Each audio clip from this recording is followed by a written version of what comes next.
everybody, Joel-ATX, another amazing episode with my friends Matt and Tyler at Chippewa Rips. Chippewa Rips, not easy to say, but amazing show, amazing people that do so much for the community and whatnot, fantastic streamers.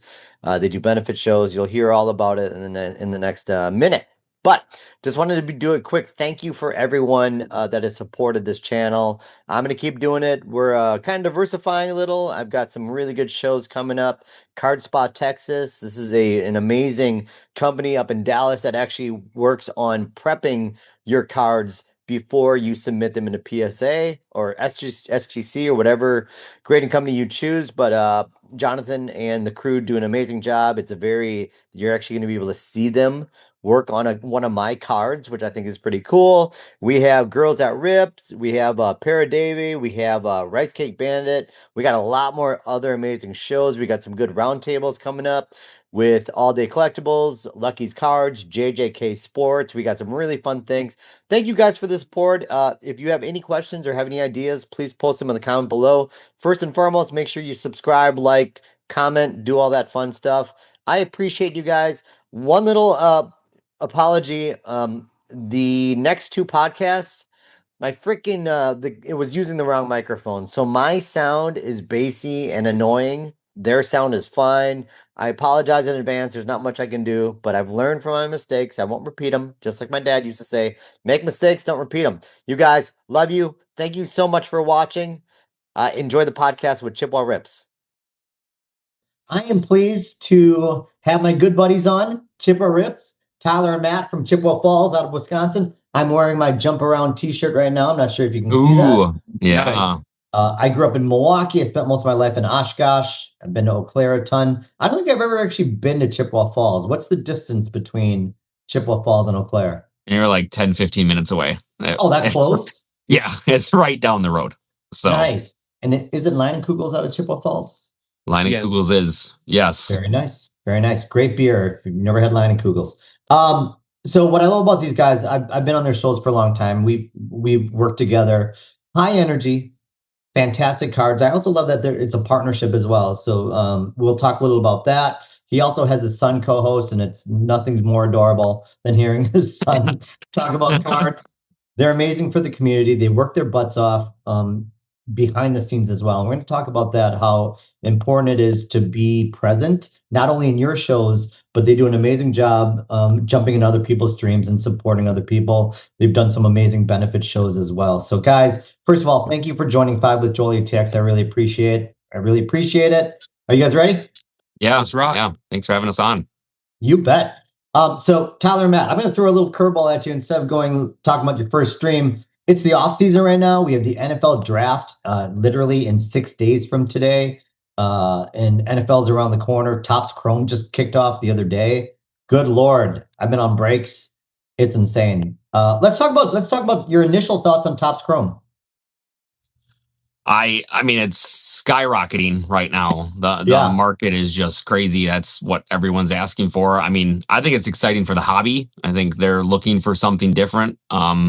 After Panini, I think they can bring something different. I mean, some of the Topps Chrome's inserts, the kaiju are really cool. I've already actually made kaiju photos for both of us just because I'm into the AI thing a little bit with promotion of shows, but I think it's exciting. So they're just clean and fresh, something new. Not getting away from Panini, but something different. Have Panini forever and finally have licensed Topps Chrome back. It's been a long time. Yeah, it's almost like it doesn't even matter if you like them or don't like the design or the inserts it's great for the hobby, and it's exactly what we need in the off season right now. A couple key takeaways I had. I spent way too much time and money on breaks yesterday, but I think what the draw is that every pack has a parallel. Mm-hmm. Every pack has some kind of refractor or maybe an insert.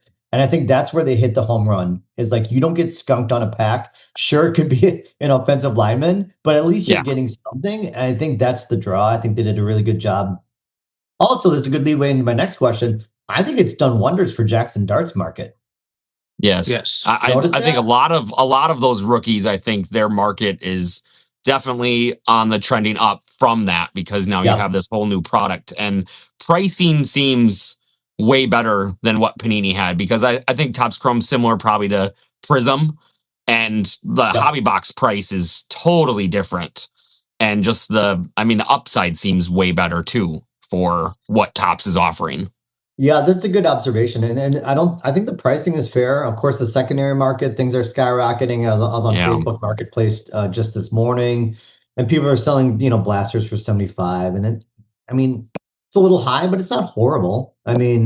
So it's kind of good to see. I'll be interested to see how long the buzz comes along, because I can tell you right now in Austin, Texas, you can't find a box anywhere. And Yeah. so We are actually on our way to a show today in Minnesota, and supposedly one of the Walmarts on the way has some, so we might have to make a detour. I think you might have to. There has been none around here right now, so these guys do shows, actual in-person shows. So we're going to talk a little about that. Typically, we talk about Whatnot streaming and all that jazz, but I think they bring a unique perspective where they do a lot of in-person shows. And I think we're either buyers or we're looking to do shows. So we'll talk about that. It is the off season, Tyler and Matt. What are you holding? What are you buying right now? Holding Dart, Scat, Shuck. Shador. Cam Ward looked pretty darn good at the end of the year. But Malik Neighbors, I think, has a lot of upside. I think anybody Giants wise with getting a new coach, you're going to get Scat back healthy. Neighbors will be back healthy. Dart will have another year under his belt. Yep. And having Harbaugh as their coach, I think anybody on the Giants could have a lot of upside, especially with Harbaugh. I really don't mind Shador. He's at a lower buy right now. But then even Jaden coming off a horrendous year with all the injuries and that sort of stuff, Mahomes is actually super cheap for the most part. He's one that maybe look into. I know I seen a podcast where a guy was talking that he was buying his RPAs for 3 times less than what, or like a third of what they were going for. So if you're a high-end buyer, there's a lot of upside with that too, because he'll be back and he'll be just fine. Especially getting K9 as their main running back. Still re-signed Kelsey. There's a lot of upside with a lot of players right now, I think. So yeah, that's a great observation about Mahomes. He's a GOAT, right? And so his market will never really go. This is probably the lowest he'll ever be when you think about it. Yeah, right. I definitely. And so and he's always been crazy expensive. So the key to, especially long-term collecting, is zig when people zag. So like any player that's low right now, I think Malik Neighbors is stupid low. I think Brock Bowers is stupid low. Brock is going to get hype with Mendoza coming in. And Genty also, as well. What's that? Genty as well. With Genty. Mendoza, he could definitely have some upside from that. So you mentioned Cam Ward. So do you know who the Titans are eyeing right now to draft? No. Jeremiah Love. The second coming of Saquon. Do you imagine what that will do to help Cam Ward? So that's another reason to get really excited about Cam Ward. So absolutely. Very cool. All right, if you guys go back. So let me run some numbers. So 5-star review, Chippewa Rips. Under 1-day shipping. You know how important that is. Great job to you guys. I know that's not easy. You do a lot of shows. You've sold over 12,000 cards. Absolutely amazing. 17,000 followers. You're going to hit 20K probably the next month easily. So you guys, they know what they're doing. They've been around. They've done an amazing job. So take me back to your very first show if you can remember it. I do remember it. I actually did it by myself on my kitchen counter. Sweet. And it was awful. It was really, really bad. I was, $10, $15 cards for $1. They just, that's just the way it is. It wasn't, I think I maybe at most had 15 in the room. We probably jumped into it way too fast and didn't do enough research on some stuff. There was definitely, if I could go back, there was some things that I would definitely do differently. But the first show, maybe double digits here and there of people in the room, if that. And it took me 2 shows to get the $150 in sales just for Whatnot to give me their promotion for being a new seller. So, geez. yeah.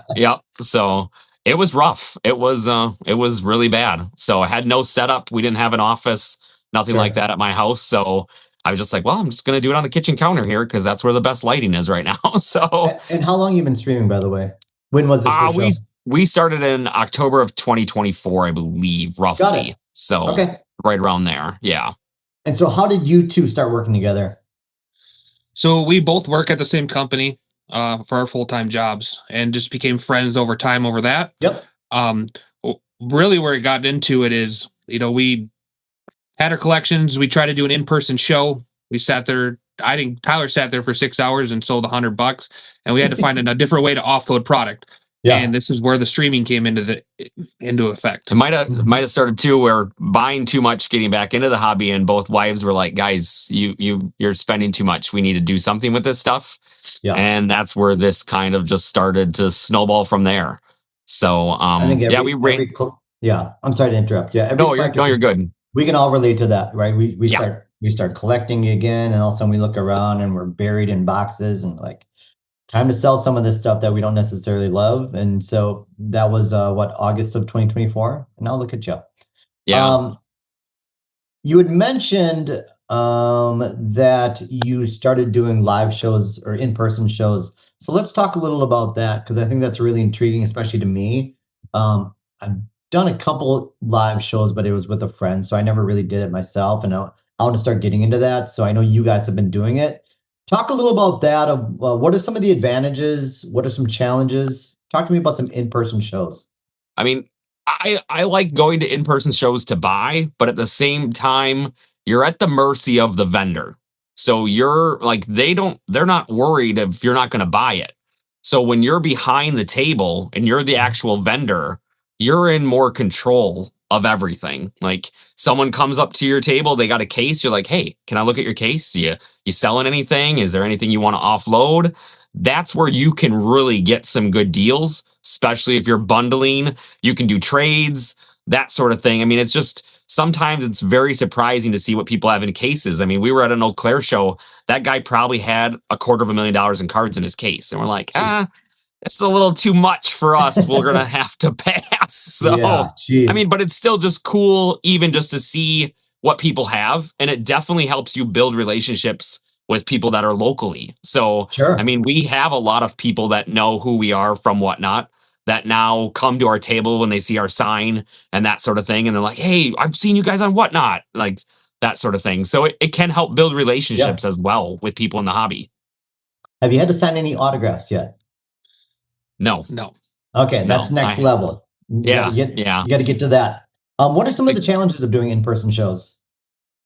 I mean, I guess you don't get to like walk the room, like, because 9 times out of 10, your table's so busy. It takes 2 of us to buy out of a case or man the table. I mean, there's sometimes that you don't have time to eat lunch or go to the bathroom, right? Yeah. So the downfall of it is I can't go to the guy that I bought from forever all the time and get there ahead of everybody else to get my deals. You lose that aspect of it. Sure. I would say the other thing too is, I mean, if you have big buyers at that show, it could really kind of deter them from coming to you, because you have to have what they're looking for. And if you're not paying top dollar, which, I mean, we can't afford to pay 90% like some of these guys do. Course. Yeah. So then, they might be going to go that way instead. So, I mean, it depends on the show. I mean, some of the smaller shows we've done, we've had huge success with that. Some of the bigger ones can be a little harder dependent on who's there, because there are some very big streamers in our area. I mean, Remy's Cards is actually not too far from us. Of course. Mohanan, I believe it's Mohanan Cards or something like that. Monahan. Yeah. He's not too far from us. He's about an hour or so away. So, I mean, some of those guys are buying because they're big players, and we're not there yet. So, people are probably going to go there first before they're going to come to us. So that makes sense. But I mean, you guys are in kind of different markets, if you will, right? I mean, he's pretty $400 or higher kind of guy. Yep. Yeah. So, but sometimes you can still, I'm okay buying those here and there for like the big shows. So sometimes it would be nice for those people to bring us that way. But yeah, we're definitely more in that 5 to 100 range on cards is kind of our sweet spot, I guess you could say. Your sweet spot. Yeah. Your lane, I say. So, you brought up something really good at the beginning I think JJK told me that too, because JJK does shows. He says, once you go, you brought this up, Matt. Once you go to the other side of the table, you have all the leverage when it comes to negotiation, because you can say, we only do 80% comps. As a vendor, we have to make profit. When you're on the other side, you can't really say that, right? So no, I think that's a really cool bonus. Let's go back to streaming. You guys have done a ton of shows. You've sold over 12,000 cards. What would be your number one piece of advice to someone who's maybe thinking about streaming? I would say the biggest thing is I love going in and help modding and building the relationship. And I think that's something I wish we would have done to start before we got into it, because we've went up almost 3,000 followers just in the last month and a half. And Wow. that's mainly because of just the relationships we've built. I mean, I usually run the main account. So I mean, I mod for some pretty big people. I mod for Dyna Cards, T. Lindbergh, I mean, B2 Card Shack, Jay Swizzle. I mean, Yep. being in those bigger shows sometimes and helping mod for those the bigger streamers can really help build those relationships where they're Sure. like, hey, you guys got to go check these people out. I mean, sometimes those guys just give you free sponsored giveaways so that you're pinned up for 5 minutes, and that might gain you 15, 20, 30 followers just being in there talking. You're not even Yep. spending money. You don't have to spend money to grow your business in any way. So that would be something I definitely would give advice to. I know there are some people in our CSN group that do that, where Yeah. they've really modded to help build up their following. Look at, I think of you, Aaron Horton, Mama Goose. Like there's some people that are just like, and they're in it for the right reasons. And for you guys at home hearing this, you might get this advice a lot. Like, oh, you got to build a community, you got to build a network.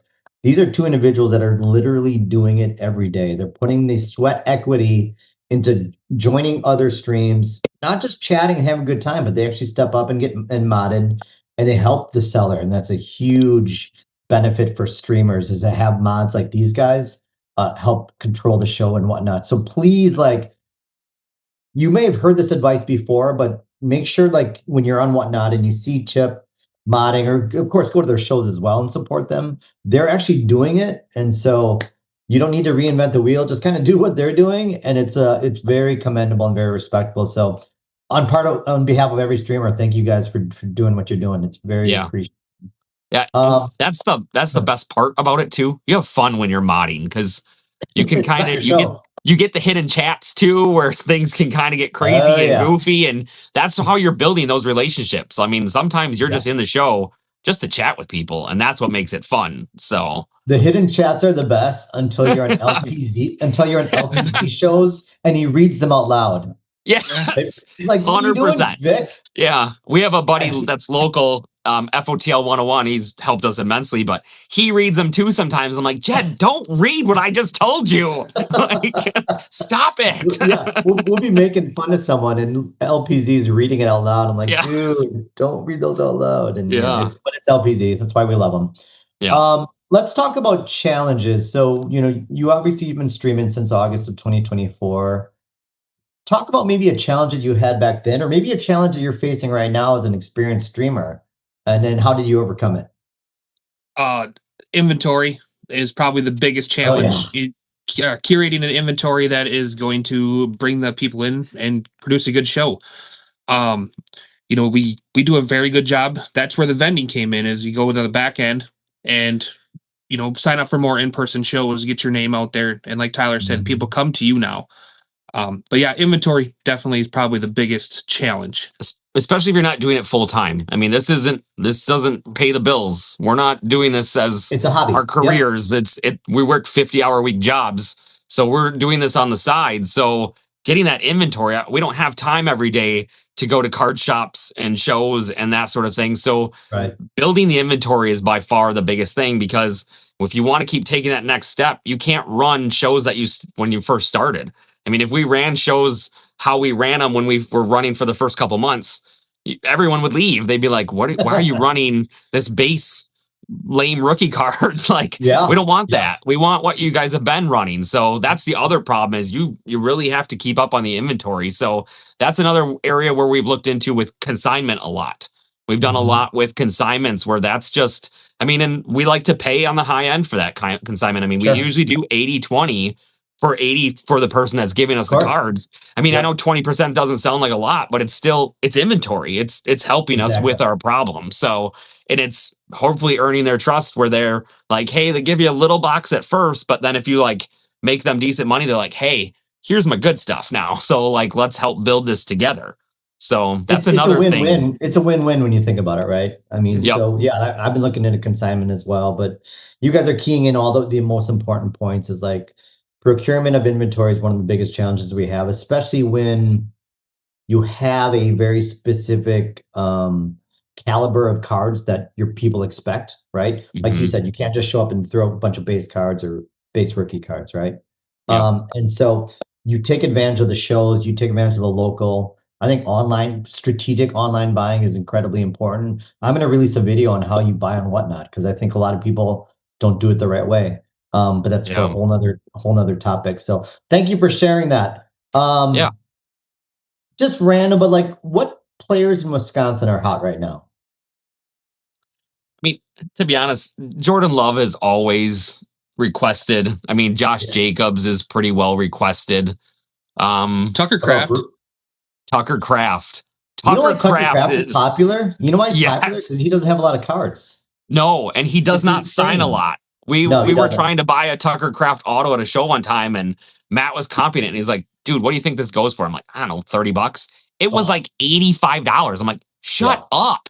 It was high numbered. He was in a college uni, and I don't think it was even on card auto. No, a sticker. It was just not like I just didn't expect it. And I'm like, "Holy Yeah. crap!" Like, so He's Tucker sneaky Craft expensive. is, yeah, Oh, him getting hurt was just devastating last year. That just sucked. yeah, I hope he yeah, can regain some of the form because he yeah. was top 3 tight end when he got hurt.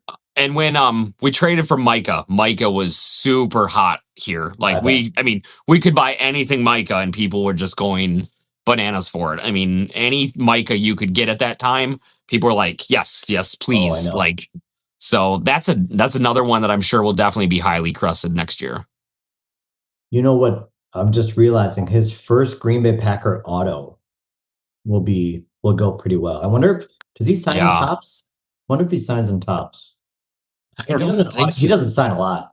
No, and he hasn't had any Packer unis at all, I don't think, for cards much. In I tops he think does. Yeah. tops he does, but I think that's one of the first ones. So Yeah. yeah, that'll be good for us if we can get some color of Micah and Packer uni. So I agree. Guys, we only have one more question left. How fun was this?